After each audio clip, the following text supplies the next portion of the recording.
Hello guys, good morning. This is Maggie Raj here and today I am going to get discuss about the relative motion. Okay, relative motion. अब सबसे पहले हम इसको generally अपने life से compare करके देखते हैं। कई बार ऐसा होता है कि जब हम कहीं खड़े होते हैं रोड के किनारे और कोई भी ऑब्जेक्ट निकलता है, ट्रक, टेम्पो, मोटरसाइकिल, तो हमें बहुत ही ज़्यादा लगता है कि बहुत ही तेज निकला। ओके, क्यों? जब हम मोटरसाइकिल गाड़ी चला रहे होते हैं और अपने ही पैरेलल चलने वाले ऑब्जेक्ट हमें लगता है, जो हमारी ही डायरेक्शन में चल रहा होता है, लगता है धीमा चल रहा है, और अगर क्रॉस कर रहा हो अपोजिट डायरेक्शन तो हमें लगता है कि ज़्यादा ही तेज जा रहा है। क्यों? All of these things are based on relative motion. एक दूसरे के रिलेटिवली सापेक्ष चल रहे हैं। कोई रेस्ट पर है, कोई चल रहा है तो ज़्यादा लग रहा है, सेम डायरेक्शन में चल रहे हैं तो इसलिए कम लग रहा है, अपोजिट डायरेक्शन में इसलिए ज़्यादा लग रहा है। These are all the examples of the relative motion. Okay, so what is relative motion? So relative motion means when any object changes their position with respect to time with respect to another body। यानी जब किसी object के displacement में, position में time के साथ change हो, और किसके रिस्पेक्ट में? कोई दूसरी बॉडी के रिस्पेक्ट में। ओके, तो वो रिलेटिव मोशन होती है। When any body shows change in position with respect to time with respect to another body, okay, then this type of motion is called a relative motion. Okay, let we discuss about this. Any car whose position is this is origin, so we can say that this car A at 0 position travel with constantly with speed VA, and it reaches after time t with this speed and another point B.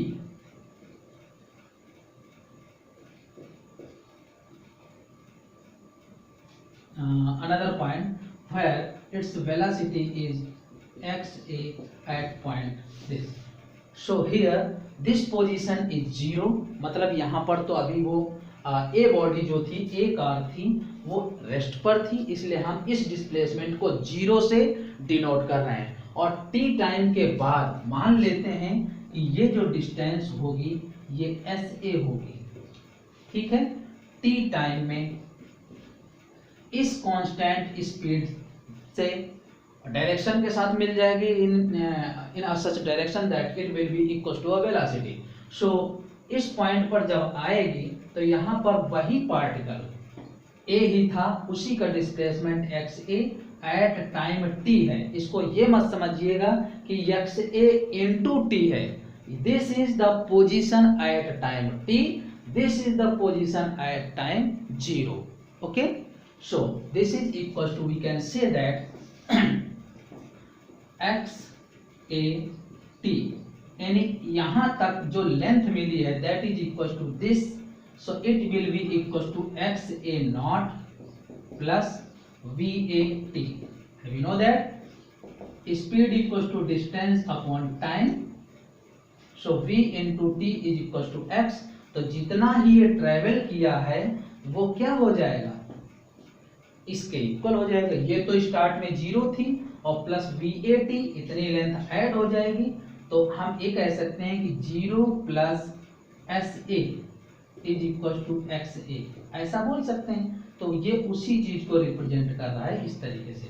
तो हमने इसको simply इतना denote कर दिया है, x A t is equal to इतना। So इसको use कर लीजिए, x A t minus x A 0 equal to v A t, and ये जो है कंप्लीटली किसके इक्वल है? एस ए के। ओके, तो ये फर्स्ट इक्वेशन हो गई।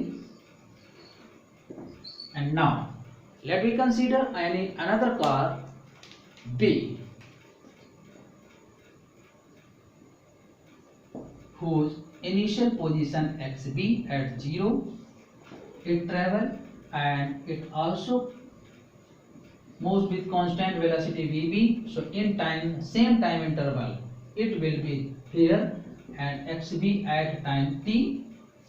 okay, so we can say that this length is sb, so x B t is equal to x B 0 plus B B t. So x B at time t minus xb at time 0 is equals to vbt and that is equals to sb. This is second equation. देखिएगा एक बार फिर repeat कर रहा हूं मैं. Car कोई A थी और ये कोई B थी, दोनों सेम डायरेक्शन में चल रहे हैं. हम सेम डायरेक्शन का केस लेके चल रहे हैं. तो यहाँ जीरो पोजीशन पर डिस्प्लेसमेंट या लेंथ जो भी है जीरो है, बट कुछ टाइम लगा तो यहाँ एक्स ए जो है वो टी टाइम पर शो कर दिया गया है. ये यहाँ पर इस पर मल्टीप्लाई नहीं है, ये परफिक्स में जैसे डिनोट करते हैं वैसे है. ओके, टी टाइम के लिए displacement. Constant velocity by constant velocity v A से ट्रैवल करता है टी टाइम में, तो एक्स ए टी यानी टी टाइम में जो भी डिस्प्लेसमेंट मिला ये जीरो वाला plus we A into t. Speed equal to distance upon time से हम निकाल लेंगे तो वी ए इंटू टी आ जाएगा. ये कंप्लीटली जितनी लेंथ थी ये, तो हम x A minus zero position पर सब्ट्रैक्ट कर देंगे तो इसके इक्वल हम कंप्लीट डिस्प्लेसमेंट को एस ए से डिनोट किया है. In the same way B particle के लिए भी ऐसे ही कर दिया, इसको एस बी से डिनोट किया. अब देखिए यहाँ पर हमें दो इक्वेशन मिली. ये car, both car are travelling in the same direction. Okay, so here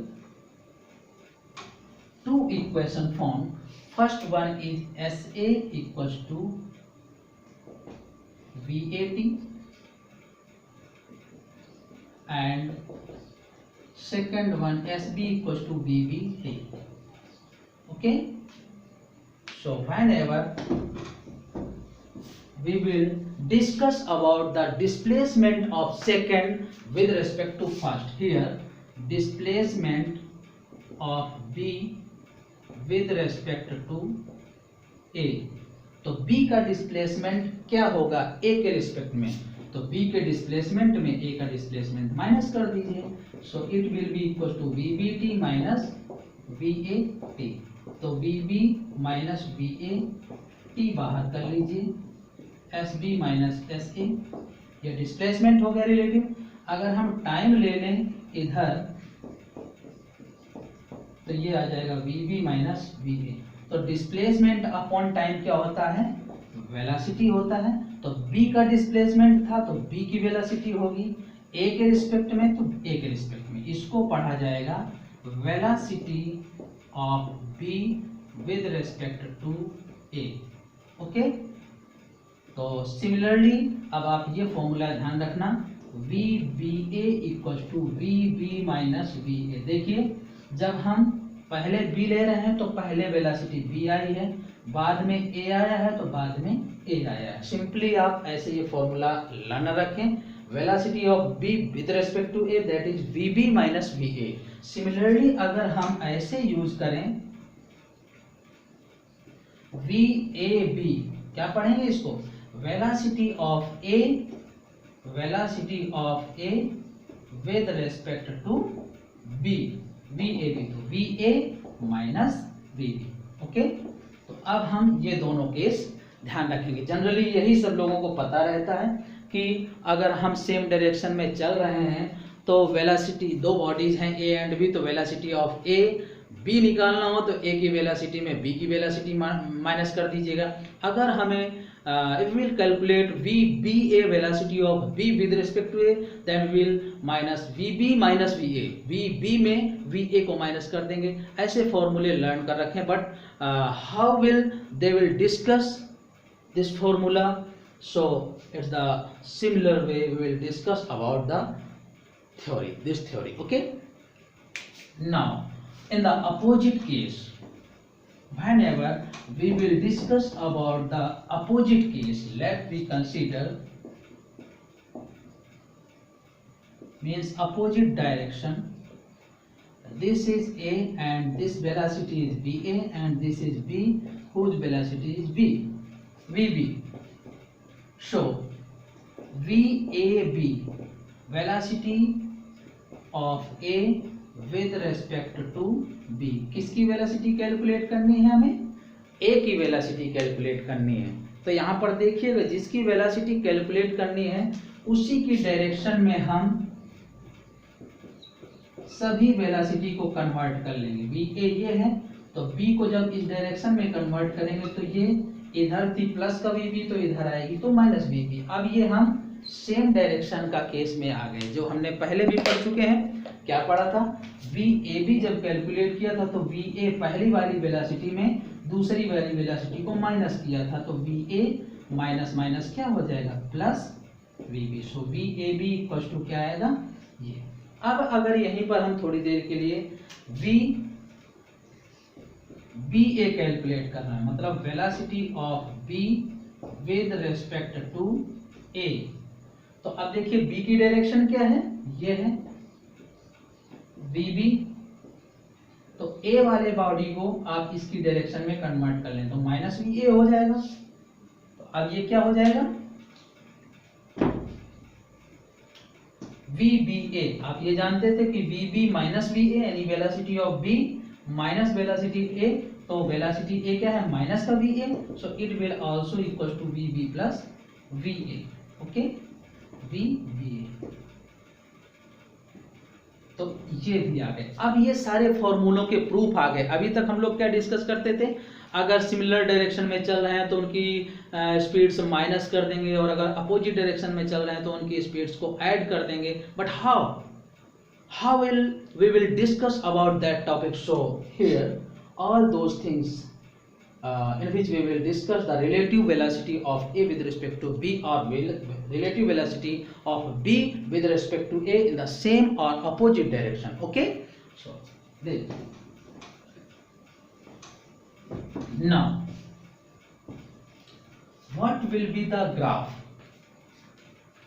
तो फर्स्ट केस है फाइंड वेलोसिटी और same and same direction, direction भी सेम है और इनकी वेलोसिटी भी सेम है। अब हम देखिए, आपको एक पहले ग्राफ ड्रा किया था हमने एक्स टी ग्राफ की जो स्लोप थी x by t equal to slope, ये m जो थी ये किसके इक्वल थी? x बाई टी, v के इक्वल थी। और हमें वेलोसिटी के ही ग्राफ ड्रा करने हैं। ये जो कर्व बता रहा है किसको रिप्रेजेंट कर रहा है? v को रिप्रेजेंट कर रहा है। तो हम v रिप्रेजेंट करने के लिए अब हम xt कर्व ही ड्रा करेंगे। तो देखते हैं first case, this is x and this is t, both bodies moves with the same direction and with the same velocity. Same velocity देखिएगा यहाँ पर, सेम वेलोसिटी स्लोप, और स्लोप किसके इक्वल होता है इस केस में? m equal to tan theta equal to v। Okay, तो सेम वेलोसिटी का मतलब है सेम स्लोप, और सेम स्लोप से आप ये समझ सकते हैं कि सेम एंगल। अब इतनी इंफॉर्मेशन इसके ग्राफ को ड्रा करने के लिए काफी है। तो देखिएगा, अगर कोई बॉडी ऐसे चल रही है, ये थी A, ये इसकी एक्स ए 0 पोजीशन थी, तो दूसरी भी ऐसे ही जाएगी बिल्कुल पैरेलल B। ओके, ये इसकी B की पोजीशन है 0 की। देखिएगा, both are parallel, A and B line, A line and B line are parallel. कैसे? अगर हम इनके किसी भी पॉइंट पर ऐसे ड्रॉ करके थीटा देख लें तो theta 1 theta 2, theta 1 equal to theta 2 और tan theta 1 equal to tan theta 2 और v1 equal to v2।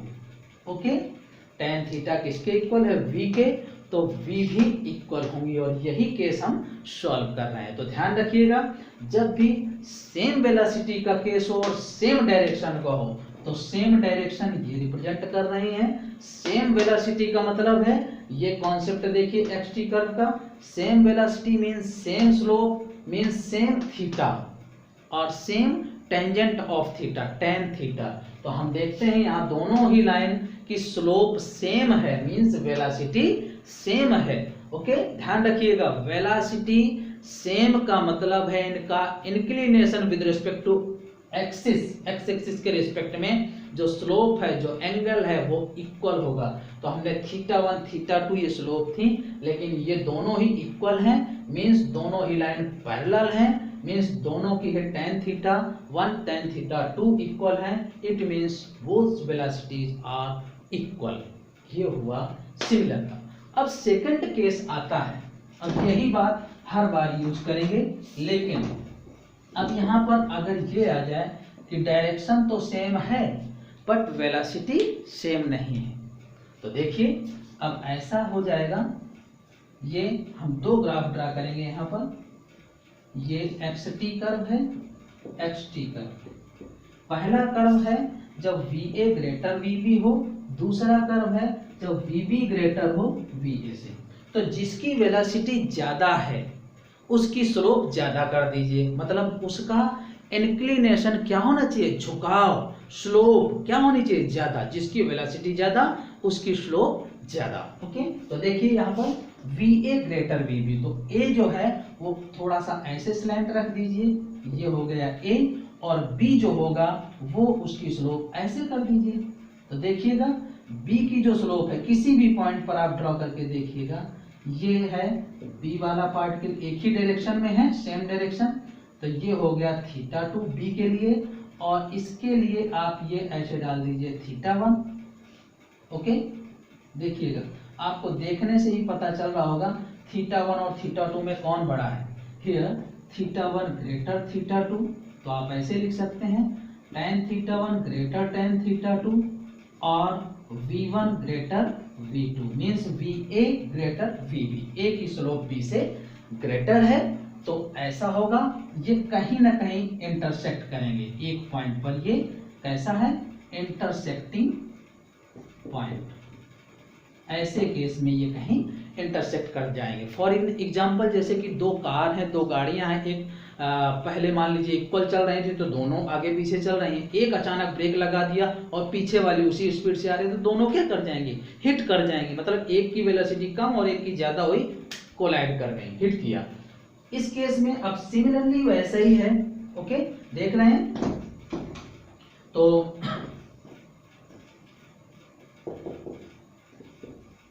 B की वेलोसिटी ग्रेटर है, मींस B की स्लोप अब हमें ज्यादा करनी है। तो B की स्लोप ज्यादा करनी है, तो ये मान लीजिए कि B है।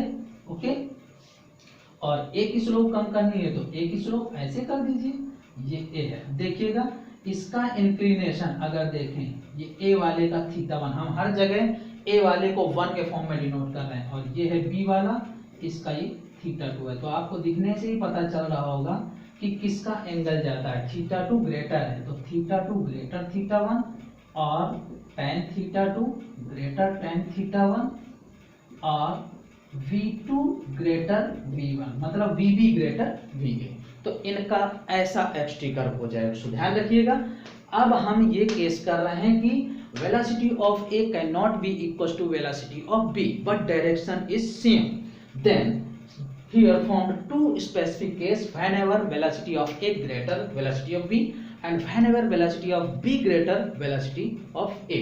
Okay, so here if the velocity of A greater to B, then the slope of A greater with respect to B, or we can say that the angle with respect to base will be greater of A with respect to B, यानी A का angle B की comparison में ज्यादा होगा, तो VA greater VB होगा। अगर B का बड़ा हो जाएगा तो B का एंगल ज्यादा हो जाएगा A के कंपैरिजन में, सिंपल सा है। और XT कर्व ही होंगे। ऐसा क्यों होंगे, क्योंकि XT कर्व की स्लोप ही वेलोसिटी होती है। ओके, ध्यान रखिएगा।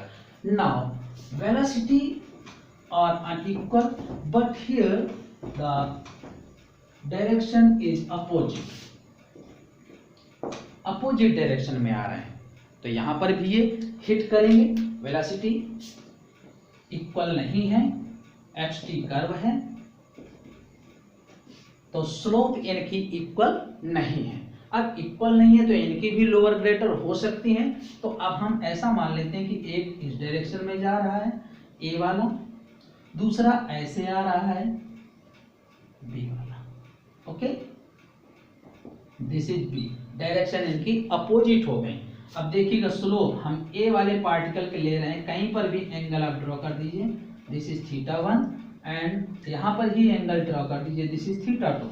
So θ1 or θ2 cannot be equal. We can say that θ1 cannot be equal to θ2, or we can say that tan θ1 cannot be equal to tan θ2, और यही स्लोप होती है, means v1 cannot be equal to vt, v2 और va cannot be equal to vb. अब ये equal नहीं है. अब यहाँ पर फिर वही स्पेसिफिक केस आ जाता है कि अगर ये बड़ा होता a तो इसके कंपैरिजन में स्लोप ज्यादा कर देते a का, और अगर b बड़ा होता तो b का स्लोप ज्यादा कर देते. ग्राफ इसी तरीके के होंगे, इंटरसेक्शन पॉइंट इनका भी मिलेगा. ओके, ये रिलेटिव मोशन के इतने टॉपिक हैं. ओके, ध्यान रखिएगा. whenever va cannot be equals to vb, it means in this case this is a opposite direction case. So in this case both velocity will not be equal. So let me consider this is the first A and this is the second, and their slopes or their inclination are different. Here this is θ1 and this is θ2, and both are traveling in the opposite direction. So here θ1 cannot be equal to θ2, or we can say that tan of θ1 cannot be equal to tan of θ2, and we know that slope of xt curve is equal to m equals to tan theta is equals to v. So we can say that v is not same. It means v1 cannot be equals to v2, or va is not equals to vb. Okay, thank you and have a nice day.